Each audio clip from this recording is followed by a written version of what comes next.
9:47 p.m. A cafe terrace overlooking Lake Ulster, Hamburg. The air held the gloom of rain about to fall. Clara sat across from Max, her hands placed on the table. Between her hands was a piece of paper with Max's handwriting. This piece of paper represented a page torn from a diary. Neither of them was touching it. "We have to," Clara said. She said it decisively. Max looked at her. His eyes were bright red, not from crying, from not crying. "Say it again." "We agreed." "Then read it." Clara picked up the paper. She read aloud. August 3rd, 1941. By mutual agreement, Clara Bergman and Maximilian Zimmermann end their relationship. Both parties agree to forget, to move forward, to build separate lives. Her voice didn't tremble. It was quite clear and self-assured. This surprised her. Max took the paper from her hands. He signed under his name. He extended the same paper to Clara. Clara signed under his signature. Their names were written side by side on paper for the last time. "There," she whispered. "It's done." Max stood up. He didn't look at her.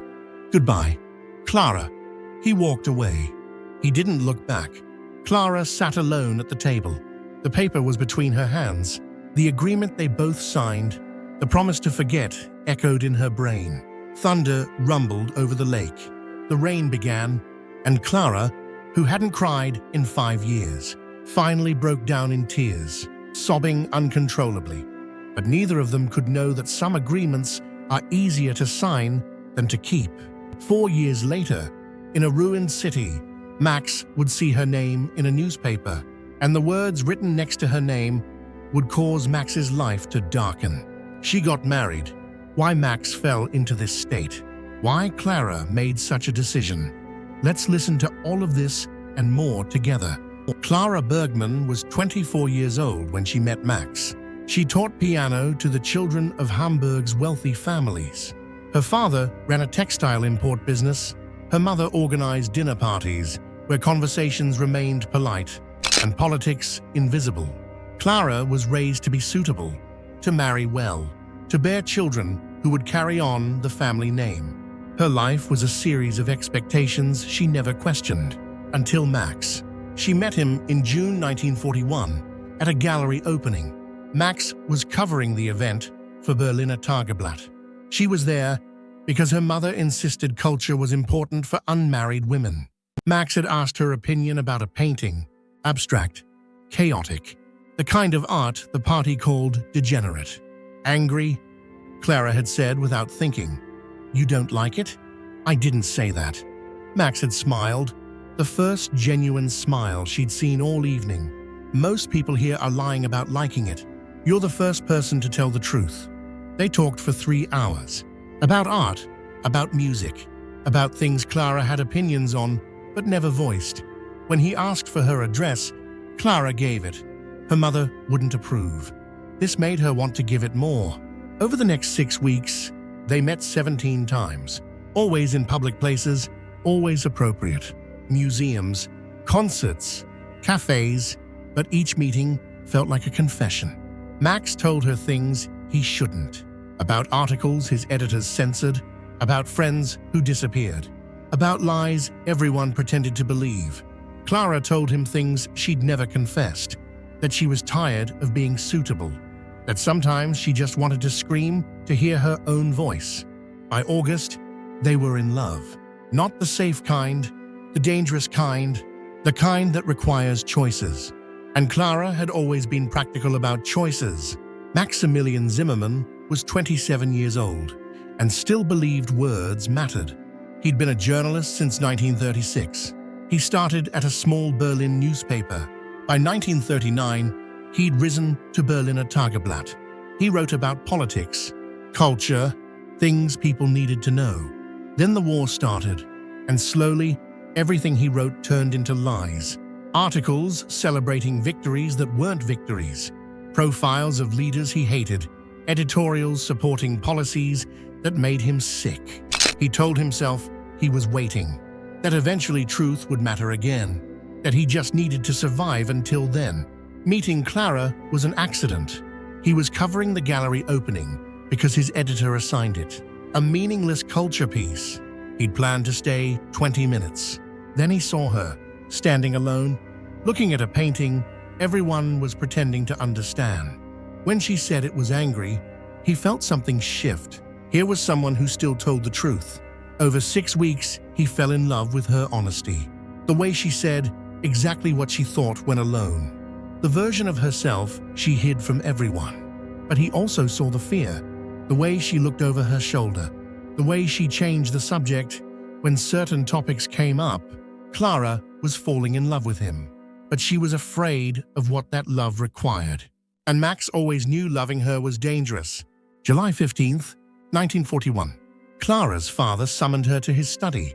He sat behind his mahogany desk, hands folded, face unreadable. "I've been told you're spending time with a journalist." Clara's stomach dropped. "Father, from Berlin, Maximilian Zimmermann, works at the Tageblatt. We're friends."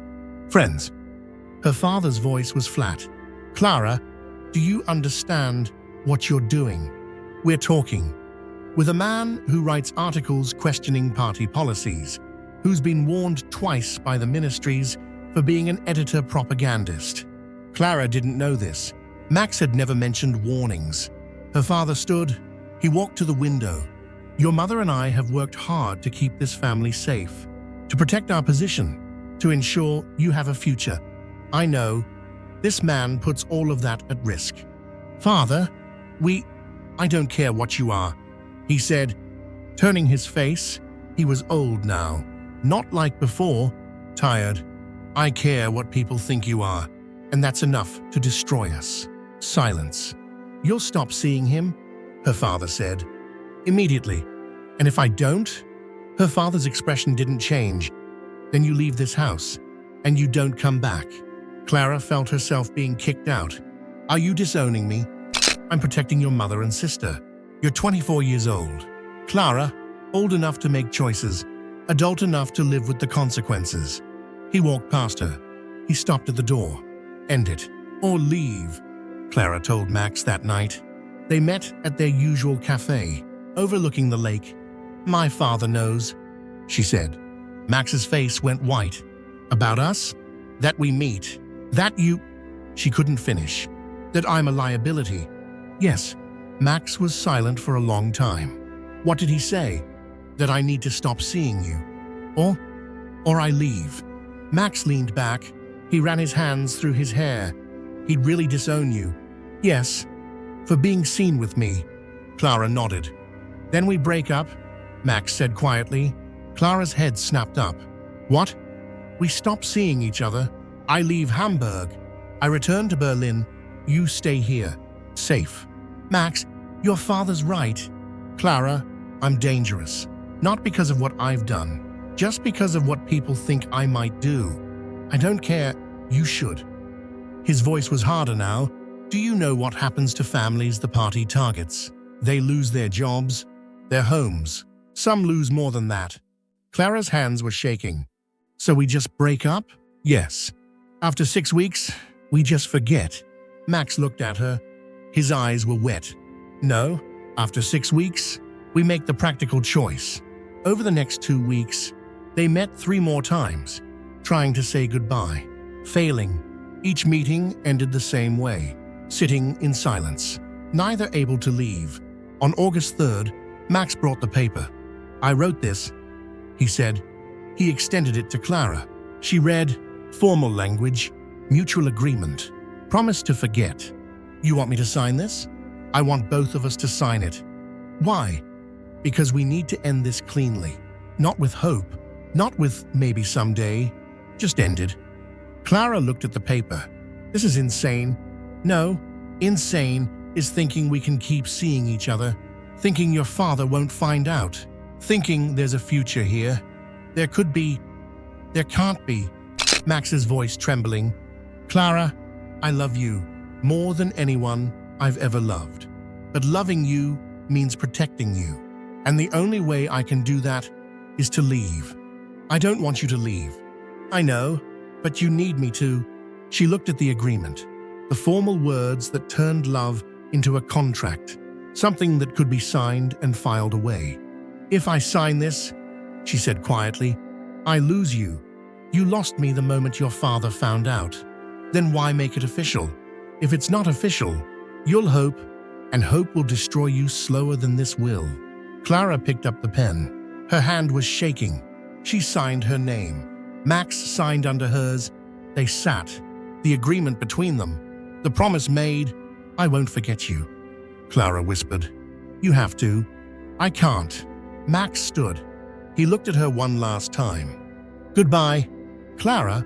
He left, and Clara sat alone, holding the agreement that promised something neither of them could keep.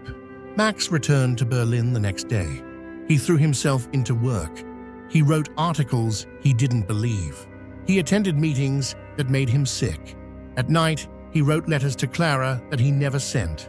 Dozens, eventually hundreds. August 15th, 1941, it's been 12 days.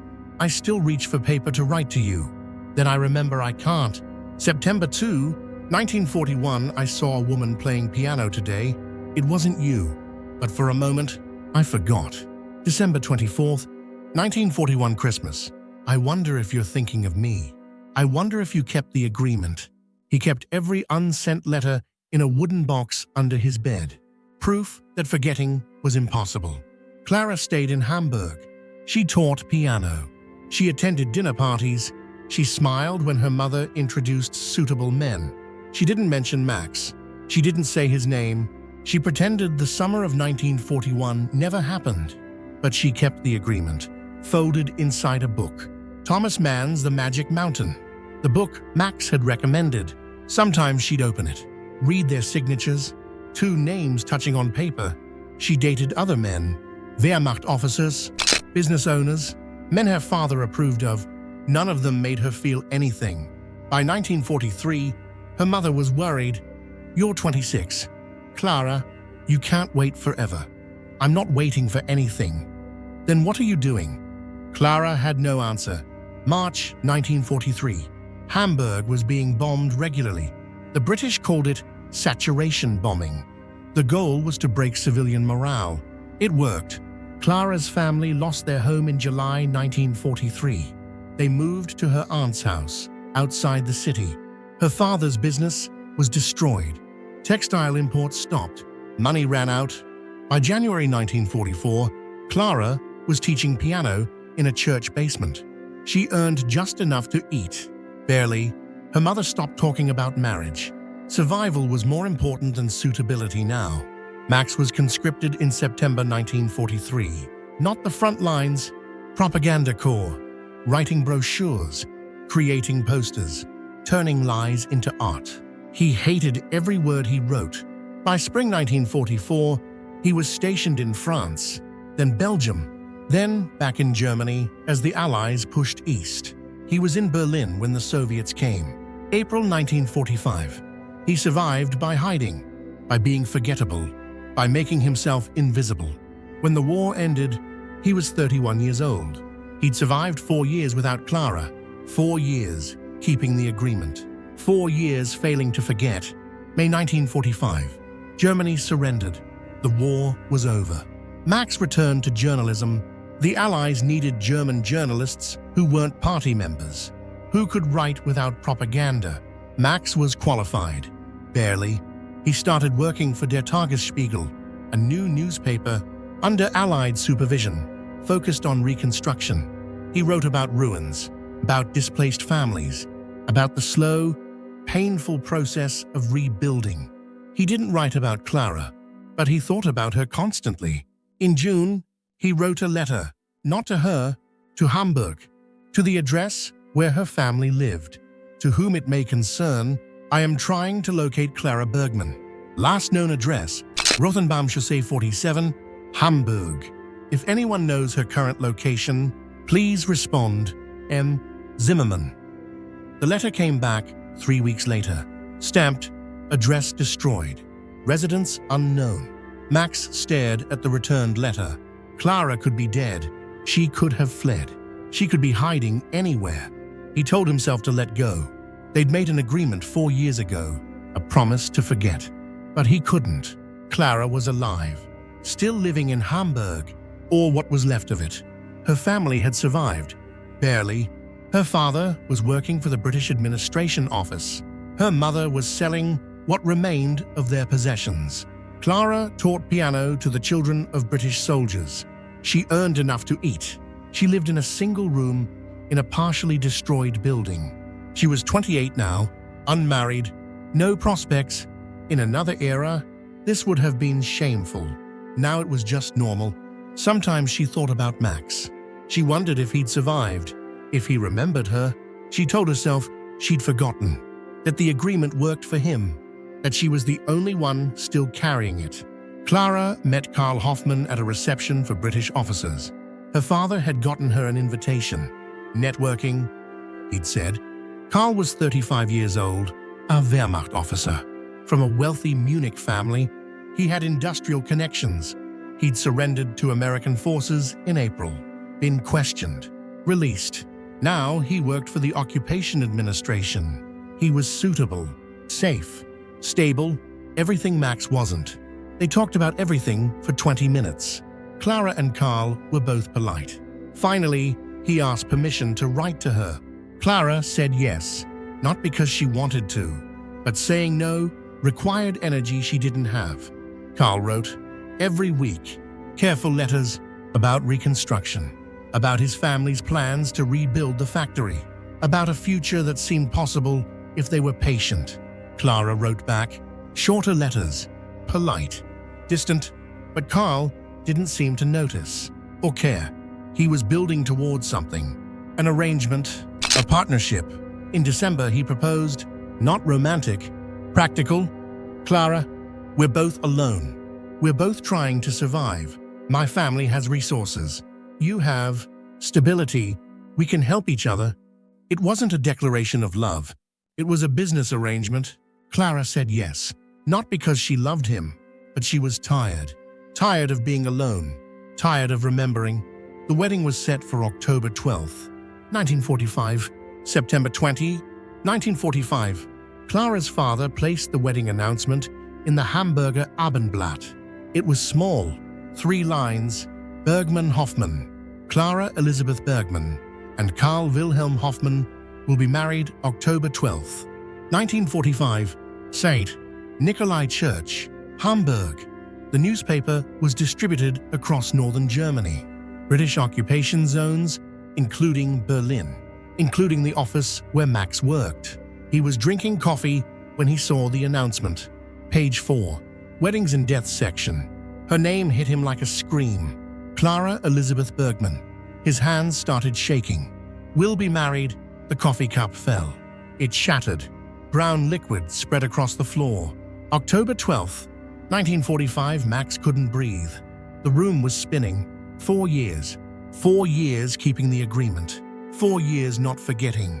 And she was marrying someone else. Someone named Karl Hoffmann. A name Max had never heard. A man who would have the future Max had given up. Max stood. The office was looking at him. He didn't care. He walked out into the street, walked aimlessly through Berlin's ruins.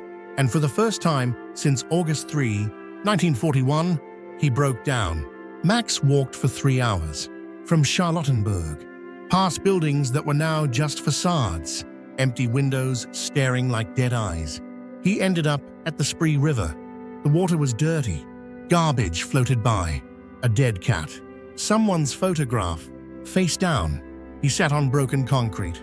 He pulled out the newspaper. Read the announcement again. Clara Elisabeth Bergmann and Karl Wilhelm Hoffmann. The names looked official, definite, like a contract already signed. Max thought about the agreement, the paper they'd both signed 4 years ago, the promise to forget. He'd tried, God knows he'd tried, but every woman with blonde hair made him turn. Every piano he heard made him stop. For 4 years, every August 3rd, he'd pulled out that wooden box and read the letters he never sent. 217 letters. He'd counted last week. 217 times he'd broken the agreement by remembering. And now Clara was marrying someone else. Someone suitable. Someone safe. Someone who wasn't him. Max pulled out the newspaper again. Read the date. October 12th. 22 days. He had 22 days to decide if he could live the rest of his life knowing he'd let her go twice. September 21st, 1945. Max went to work. He sat at his desk. He stared at blank paper. His editor stopped by. "Zimmerman, you look terrible. Couldn't sleep." The Miller piece. "Where is it?" Max had forgotten. An article about displaced families. "It was due yesterday. It'll be ready by noon." "You said that yesterday. It will be ready." The editor walked away. Muttering, Max pulled out clean paper. He started writing.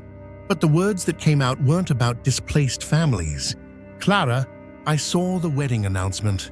October 12th. Saint Nikolai, I should congratulate you. I should be happy you found someone. I should respect the agreement we made. But I can't. 4 years ago, we promised to forget. You signed. I signed. We both walked away. I did my part. I left Hamburg. I stopped writing. I built a separate life. But I never forgot. Not for a single day. I don't know if you forgot. Maybe you did. Maybe the agreement worked for you. Maybe Karl Hoffman makes you happy in ways I never could. But I need to know. Before you marry him, I need to see you one more time. Not to stop the wedding. Not to ask you to choose me. Just to know if I'm the only one carrying this. If you don't want to see me, don't respond. I'll understand. I'll let you go. Again. But if there's any part of you that remembers August 3, 1941, meet me. Same cafe, same table. October 10th, 8 p.m., 2 days before your wedding. I'll wait until midnight. He read it 3 times. It was crazy and selfish. It broke every promise they'd made. He sealed it, addressed it to Clara's father's office, the only Hamburg address that might still work. He walked to the post office, got in line. The envelope felt like a bomb in his hand. He hesitated at the counter. The postal clerk looked impatient. "Are you sending it or not?" Max placed the envelope on the counter. "Yes." Clara's days were busy now. Teach piano from 9 to 3, help mother with rations, work on her own wedding. Her wedding? The words still felt foreign. Karl visited twice a week. He brought materials his family had access to. Real coffee, chocolate, once chicken. Her mother loved him. So thoughtful. Clara, so responsible. Her father approved. The Hoffmans have connections. This marriage secures your future. No one asked if Clara loved him. Love wasn't currency anymore. Security was currency. September 28th, 1945, the letter came.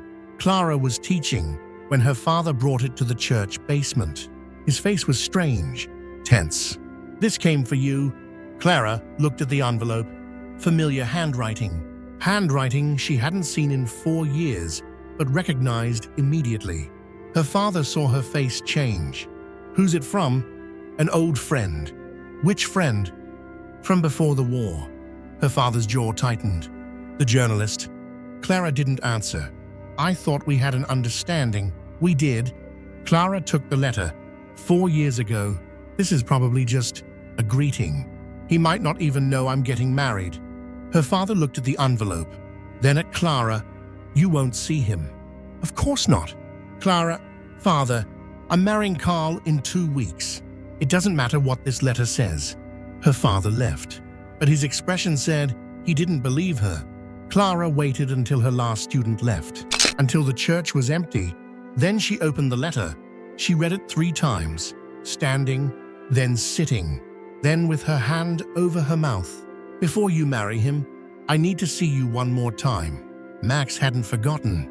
He'd been carrying the same weight for 4 years. Same cafe, same table.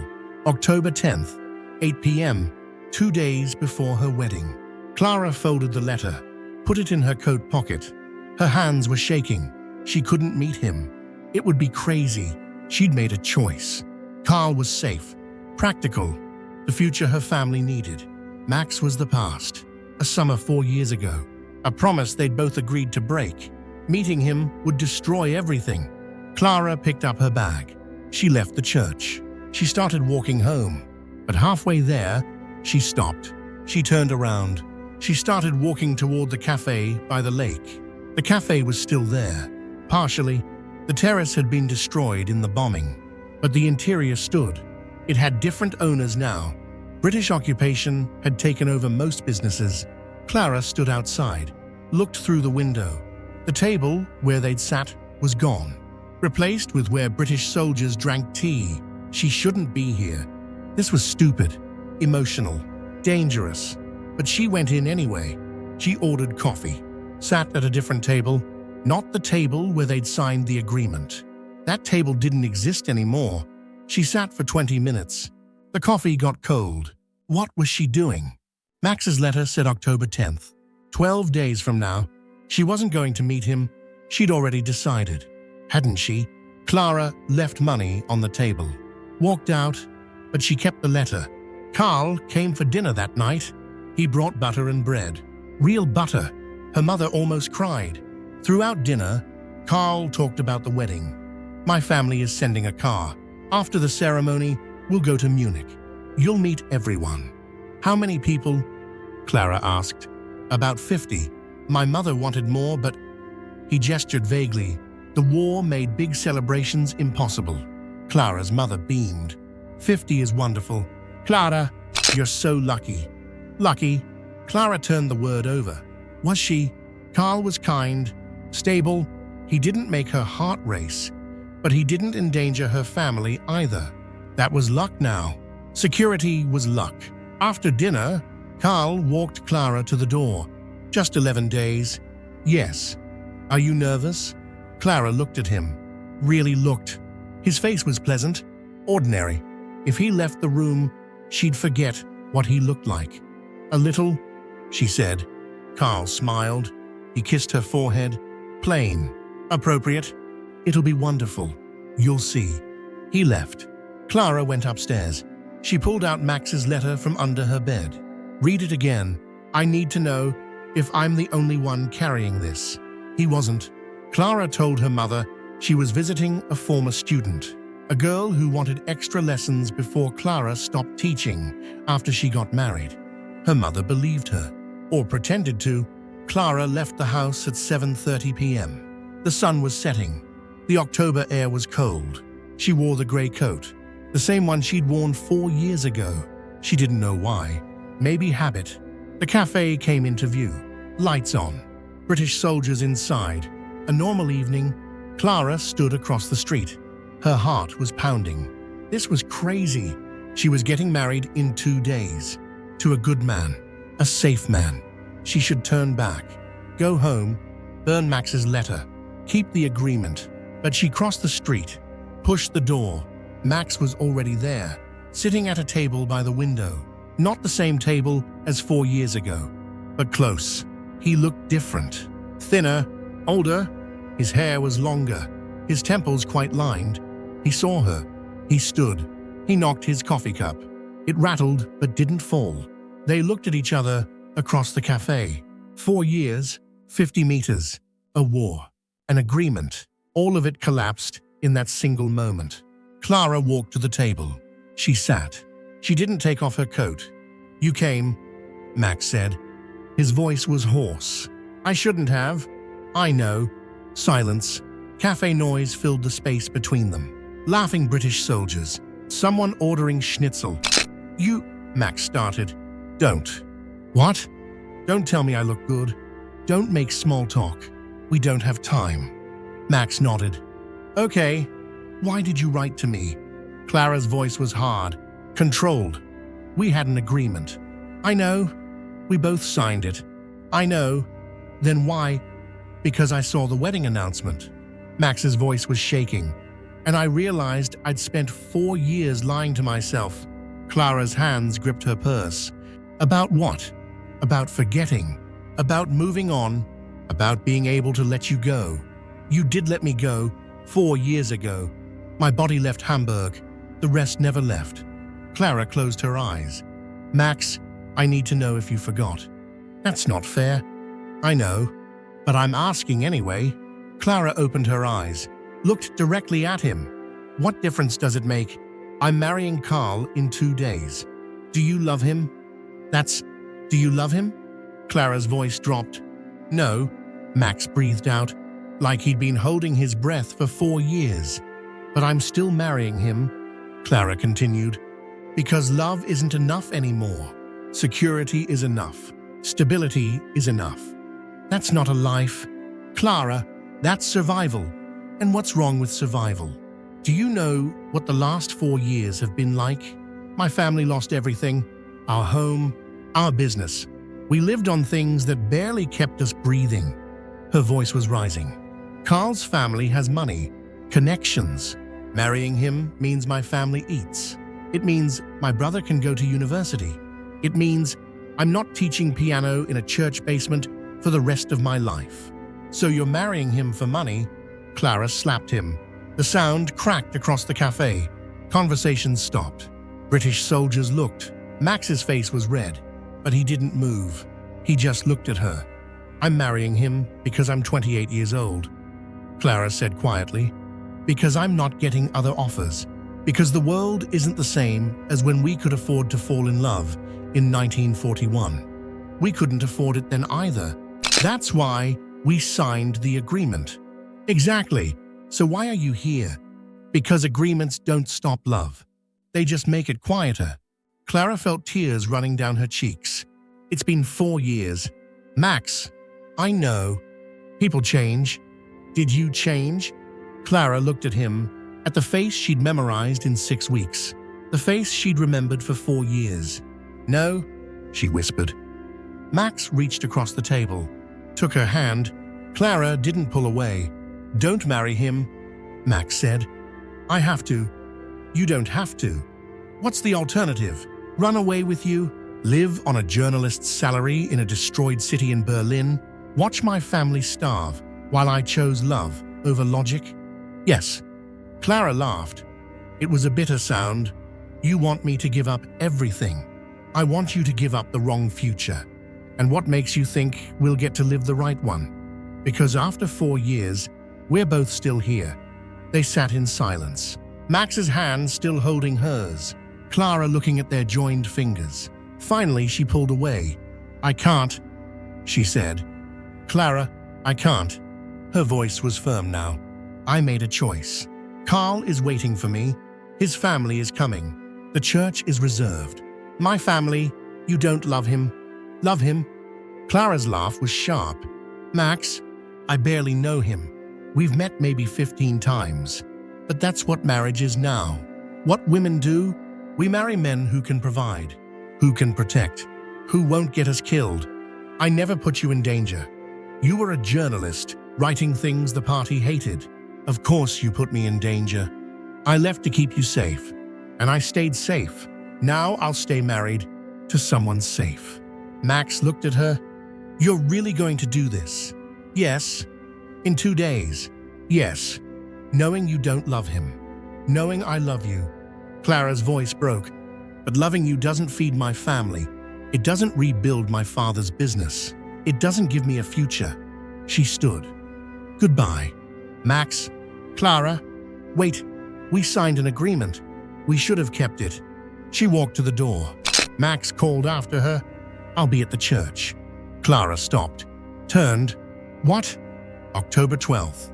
Saint Nikolai, I'll be there. Why? Because maybe when you're standing at that altar, looking at Carl, you'll realize you made a mistake. And if you change your mind, I'll be there. I won't change my mind. Then you have nothing to worry about. Clara's hands were shaking. Don't come, Max, please. I'll be there. She left. The door closed behind her. Max sat alone at the table.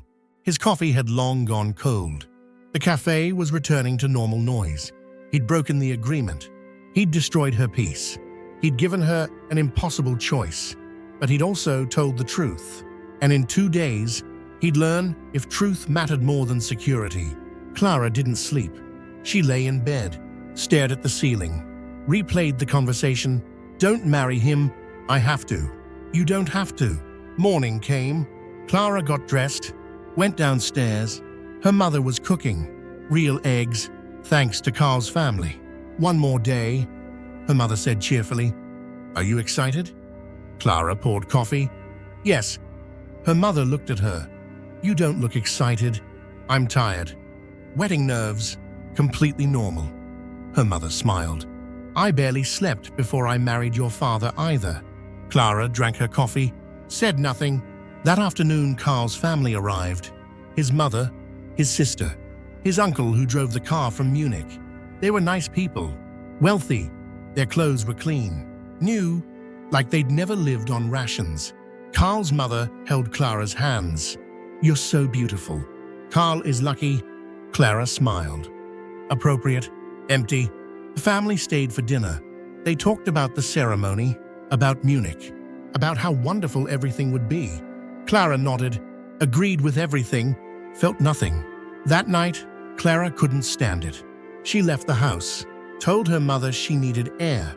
She walked through ruined streets, past destroyed buildings, past people living in basements. She ended up at the church, St. Nikolai. The building was partially destroyed. The tower was gone, but the interior stood. Clara pushed the door. The church was empty, dark. She walked down the aisle, stood where the altar would be tomorrow. This was where she'd marry Carl, where she'd promised to love him, to honor him, to stay. All lies, practical lies, necessary lies, but lies. Clara sat in the front pew, closed her eyes. I'll be there, Max had said. She imagined him sitting in the back, watching her marry someone else. Would he object when the priest asked if anyone had a reason they shouldn't marry, or would he just watch, silently, letting her go one last time, keeping the agreement? Clara didn't know which would be worse. Clara woke at 6 a.m. The house was already chaos. Her mother was crying, happy tears. Her father was adjusting his tie. Carl's family was arriving at noon. Clara got dressed. The wedding dress was simple, white cotton, nothing like the silk dresses from before the war, but clean, appropriate. Her mother helped with the buttons. You look so beautiful. Clara looked in the mirror. She looked like a bride, pale, tense, ready to promise forever to a man she didn't love. Thank you, she said. Non, the cars arrived, 2 of them, black, polished, expensive. Clara's family got in one, Carl's family in the other. Clara rode with her family. The drive to St. Nikolai took 15 minutes. The streets had been cleared. British patrols waved them through. Outside the church, maybe 40 people waited. Carl's business associates, her father's remaining connections, a few former students with their families. Carl stood at the church entrance. He wore a suit, black, clean. He smiled when he saw Clara. You look wonderful, he said. Thank you. He extended his arm. She took it. They entered the church together. The interior smelled of beeswax and old stone. The pews were half full, not the big wedding her mother had once imagined, but more than many people got in 1945. Clara walked down the aisle, her father beside her. Carl waited at the altar, and in the back row, Max. Clara's breath stopped. He was there, sitting alone. Last row, left side. He wore a dark coat. His face was expressionless. Their eyes met. Clara stumbled. Her father caught her. Are you all right? He whispered. Yes. Sorry. Nerves. They kept walking, but Clara couldn't breathe. Max was here. He was really here, watching her marry another man. She reached the altar. Her father released her arm, stepped back. Carl took her hand. His palm was dry, warm, steady. The priest began. Latin, then German, the familiar words of marriage. Clara didn't hear any of it. She was looking at Carl, but seeing Max sitting in the back, silent, keeping his word. The priest spoke. If anyone has reason, these 2 should not be married. Speak now. Silence. Clara's heart was pounding. She couldn't look back, couldn't see if Max was standing. But the silence continued. Very well then, said the priest. Carl Wilhelm Hoffmann, do you take Clara Elizabeth Bergman as your lawfully wedded wife? I do. Clara Elizabeth Bergman, do you take Carl Wilhelm Hoffmann as your lawfully wedded husband? Clara opened her mouth. No words came out. Carl squeezed her hand, gently, patiently. Clara looked at him, at his pleasant face, his steady eyes, his safe future. Then she looked at the back of the church. Max was standing.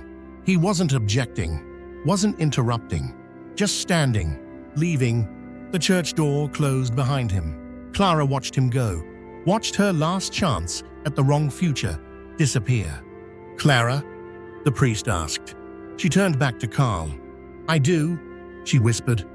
"Then by the authority vested in me, I pronounce you husband and wife." Carl kissed her.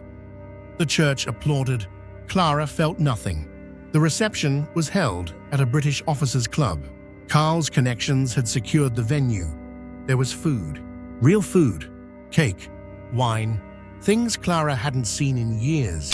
People congratulated her, told her how lucky she was, how wonderful Carl was, how bright their future looked. Clara smiled, thanked everyone.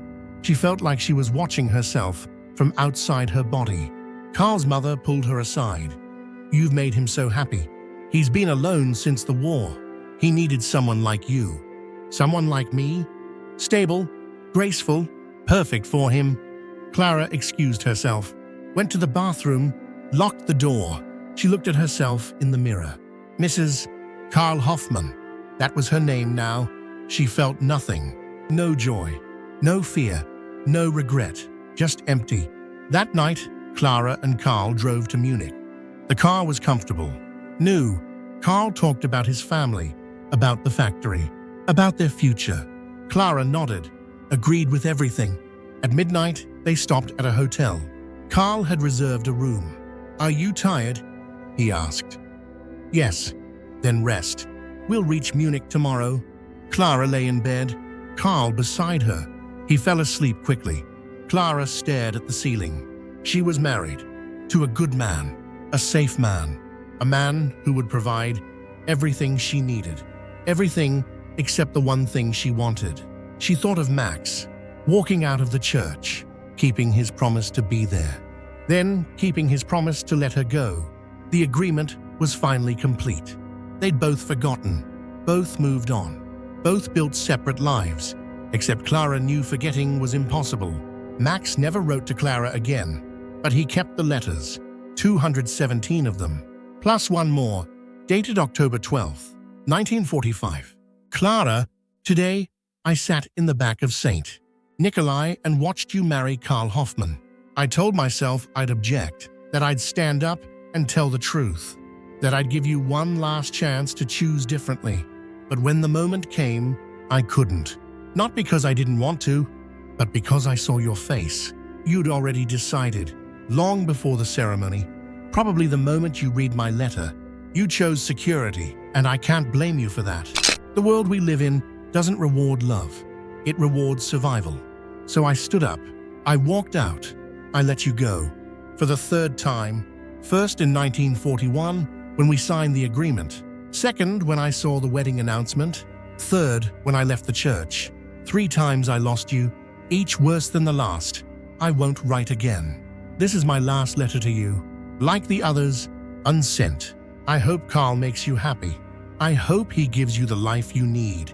And I hope someday you forget me, because I never will." Max kept this letter with the others. He never married, never fell in love again. He died in 1973, age 59, heart attack. They found the box of letters under his bed, 218 total, all addressed to Clara, all unsent. His sister burned them. She thought it was kinder than keeping them. Clara and Carl lived in Munich. He rebuilt his family's factory. She raised their children, 2 boys, 1 girl. The marriage was good, functional. Carl was never cruel, never unfaithful, never anything but stable. Clara was grateful.